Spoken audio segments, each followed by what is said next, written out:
I'm trying to figure out how and why migraine cases are surging since 2020.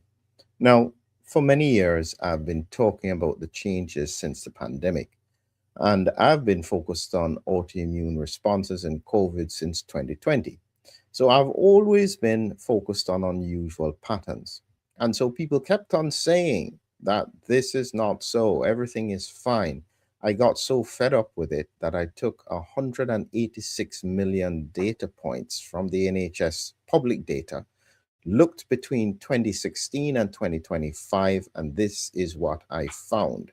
Now, if you want access to this pandemic dashboard, the link is in the description for the snapshot version. If you want the full version, like what I've got here, you're going to have to um, click on the other links inside of it. But here is what I found when it came to neurological conditions. The two things that stand out: G36, this is the ICD code, acute disseminated demyelination, up 40% from the pandemic period, and then migraines, again surging on, plus 18% over this post pandemic period. Now, it was rising before, so migraine was always an issue, but it has accelerated. And there are two factors that I suspect that are happening with migraine. Not just that more people are getting it, but that people who have it are going to have worse symptoms. And this is based on a triad that I'm looking at in terms of my next presentation. Because when I looked at the neurology, my question is always why?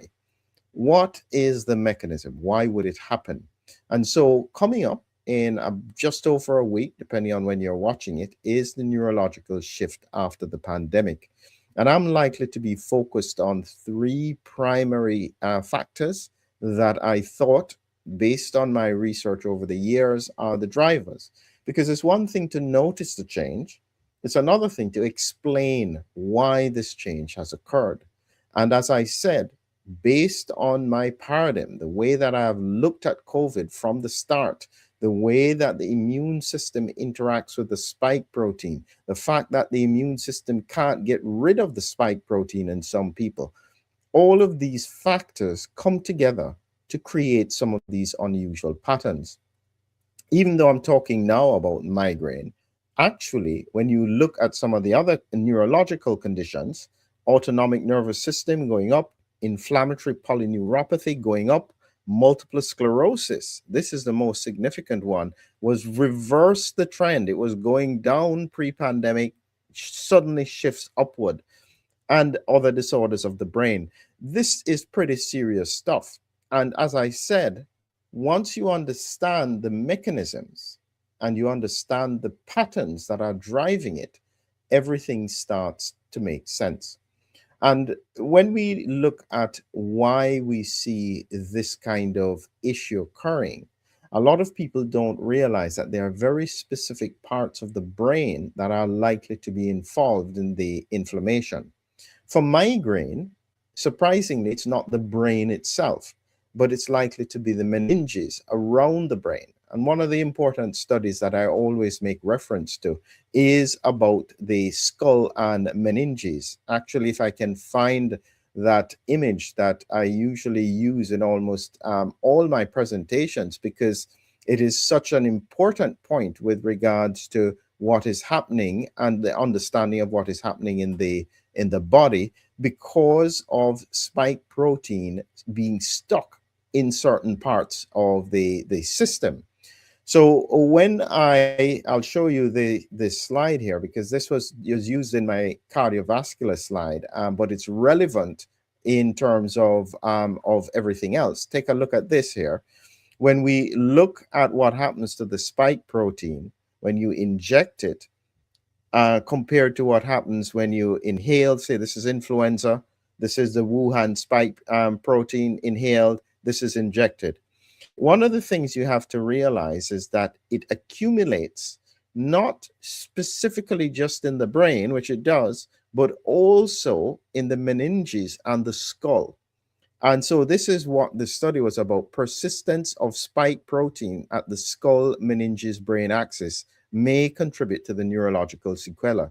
And this is one of the really critical areas that I'll be focused on in the presentation, because when you understand where spike protein is driving immune responses, it will help you to understand why symptoms are worse. At the end of the day, if we don't start understanding and finding solutions for patients, because at the moment, very often patients are left just struggling along. If you know anyone who's got migraine, whose migraine is getting worse, who's been to the neurologist, already on medication, symptoms are not well controlled, it's starting to affect their work, their personal life, they are always having regular headaches, don't know the triggers. This is the nightmare scenario for so many people. And I believe that when we understand a framework, and this is what I usually look at, because when I look at what I did with regards to the cardiovascular disease and the changes that were happening there, what I did is I found the three primary drivers: vascular dysfunction, cardiac injury, regulatory instability. I'm going to try and find the three main neurological drivers as well. Similar pattern, where we are looking at what is happening and the implications of what that means. For those who don't understand why this is still relevant, I always make reference to the COVID storm. Let me just show you what I'm talking about. In terms of the COVID storm, this is a principle that I've been looking at now for almost 2 years, where you have on the right hand side COVID vaccination with immune priming. This can also occur in a small subset who have had moderate to severe COVID. Then they get recurring infection. The disease pattern and disease presentation will be different than just severe COVID-19. That's what I call the storm, spike triggered autoimmune response mechanism. And when you understand that framework and understand why people are struggling, this is relevant across multiple systems. When I looked at the data, we're talking about over 700 ICD codes that have shifted in a way that should be concerning. This is serious stuff. And it's no longer a question of whether it's happening, at least from my perspective, because I've looked at the data. My question is no longer if, my question is why. What are the mechanisms? Why is this occurring? If you want to follow along with this, as I said, look at the snapshot. It will give you the top 3 conditions. If you want to learn more, click on the link in it about this post-pandemic trajectory. It covers all of the age groups, as well as the primary conditions that are affected. And this is how we're able to break down not just what has happened, but what is happening, and critically, the future trajectory for what is likely to occur in the future. Thank you for being here. Just remember, look in the description below if you want to join me. That's why the main reason, the neurological shift after the pandemic, is coming up in just about a week's time. Click on the link in the description. There are some free tickets. They tend to go quite quickly, but we also take donations. If you can't pay for the full ticket, we'll take whatever you can contribute. We appreciate that, and we look forward to people joining us. Have a great evening until the next time that we talk again.